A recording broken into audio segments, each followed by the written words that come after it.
എൻ്റെ മകൻ മരിച്ചിടത്ത് ആ ആത്മഹത്യ അവസാനിക്കുകയാണ്. കാരണം എൻ്റെ മകൻ മരിച്ചപ്പോൾ ഞാനും അക്ഷരാർത്ഥത്തിൽ മരിച്ചു. എൻ്റെ ഏറ്റവും വലിയൊരു ജീവിത ലക്ഷ്യം പൂർത്തിയാകുമെന്ന് പറഞ്ഞത് എന്നേക്കാൾ വളരെ പ്രായത്തിൽ എന്നേക്കാൾ വളരെ ചെറുപ്പക്കാരനായ സോമനാഥ്, നമ്മുടെ ISR ചെയർമാൻ സോമനാഥ് ഇവിടെ വന്നതാണ്. കാരണം ഞാൻ അദ്ദേഹത്തിൻ്റെ ആരാധകനാണ്. എൻ്റെ ആരാധകൻ ആണ് നിങ്ങളെന്ന് പറയും, പക്ഷേ ഞാൻ അദ്ദേഹത്തിൻ്റെ ആരാധകൻ. കാരണം ഞാനൊരു എഞ്ചിനീയറാണ്, അദ്ദേഹം എഞ്ചിനീയർ, എന്നേക്കാൾ വളരെ പ്രായം കുറഞ്ഞ എഞ്ചിനീയറാണ്. അപ്പോൾ എൻ്റെ ഏറ്റവും വലിയ ആഗ്രഹം മിസ്റ്റർ സോമനാഥിനെ നേരിട്ട് കാണണം എന്നുള്ളതായിരുന്നു. ഒരു അരമണിക്കൂറെങ്കിൽ അദ്ദേഹത്തോട് ഈ വിഷയം സംസാരിക്കണം, രണ്ട് എഞ്ചിനീയേഴ്സ് എന്ന നിലയിൽ. അപ്പോൾ അതിന് ഏറ്റവും പ്രധാനപ്പെട്ട എൻ്റെ സംശയം ഇതാണ്.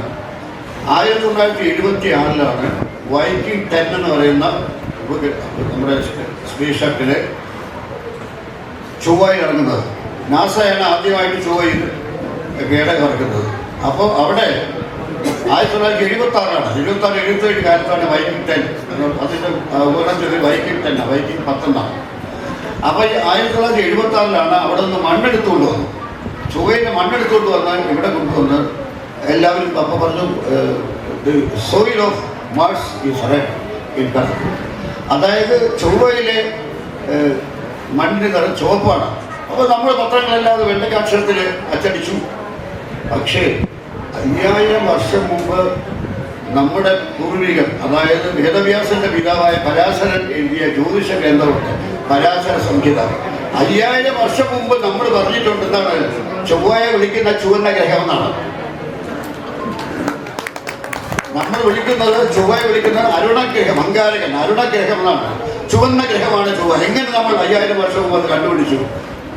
അപ്പോൾ നമ്മളുടെ ഇവരൊക്കെ ഭാഗ്യനായ സോമനാഥൻ ചന്ദ്രനിൽ കേടകം എത്തിച്ചത് അത്ഭുതമല്ല.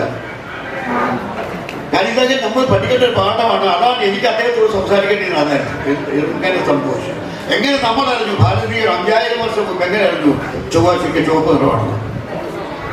1976 വൈക്കം കണ്ടുപിടിച്ചു. ശ്രീകുമാരൻ്റെ ഫൗണ്ടേഷൻ്റെ എൻ്റെ സുഹൃത്തുക്കൾ ചേർന്ന് സംഘടിപ്പിച്ച ശ്രീകുമാരൻ്റെ ഫൗണ്ടേഷൻ എന്നെ ആദരിക്കാൻ പോകുന്നത് പറഞ്ഞപ്പോൾ എനിക്ക് ആദരവ് വേണ്ട, അങ്ങനെ ഒരു ഫംഗ്ഷൻ വേണ്ട എന്നാണ് ഞാൻ അവരോട് പറഞ്ഞത്. അതിൻ്റെ കാരണം തികച്ചും വ്യക്തിപരമാണ്. എൻ്റെ ജീവിതത്തിലെ ഏറ്റവും വലിയ ആഘോഷം എൻ്റെ മകനായിരുന്നു. അവൻ എന്നെ വിട്ടുപോയതുകൊണ്ട് ആഘോഷങ്ങളും എന്നെ വിട്ടുപോയി. അതുകൊണ്ട് എൻ്റെ ജന്മദിനമോ മറ്റെന്തെങ്കിലും അവാർഡ് ലഭിക്കുന്ന ദിവസം ഒന്നും ഞാൻ ആഘോഷിക്കാറില്ല. ഞാൻ കടമ ചെയ്യാൻ വേണ്ടി അവിടെ പോയി നിൽക്കുന്നതല്ലാതെ ഈ മൈക്കിന് മുമ്പിൽ വരുമ്പോൾ എൻ്റെ മനസ്സിൽ പറയുന്ന എൻ്റെ മകൻ്റെ മുഖമാണ്. അതുകൊണ്ട് എനിക്കിപ്പോൾ ആഘോഷങ്ങൾ താല്പര്യമില്ല. എൻ്റെ ആത്മകഥയിൽ ജീവിതം ഒരു പിന്നിലുള്ള ആത്മകഥയുടെ പ്രത്യേകത എന്താണെന്ന് പറഞ്ഞാൽ, ഇന്നത്തെ ശ്രീകുമാരനെ കുറിച്ച് അതിൽ പറയുന്നില്ല.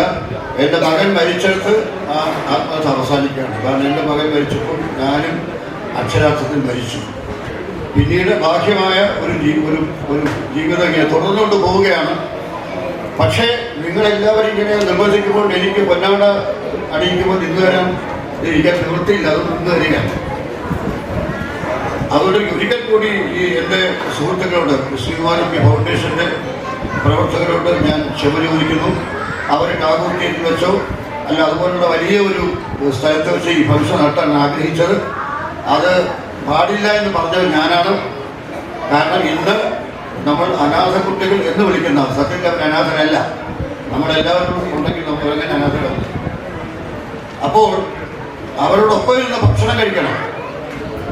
ഞാനും എന്നെ ഇഷ്ടപ്പെടുന്ന ആളുകളും ഈ അന്തേവാസികളോടൊപ്പം ഇരുന്ന് ഭക്ഷണം കഴിക്കണം എന്ന ആഗ്രഹത്തിലാണ് ഈ ഫംഗ്ഷൻ ഇവിടെ നടത്തിയത്.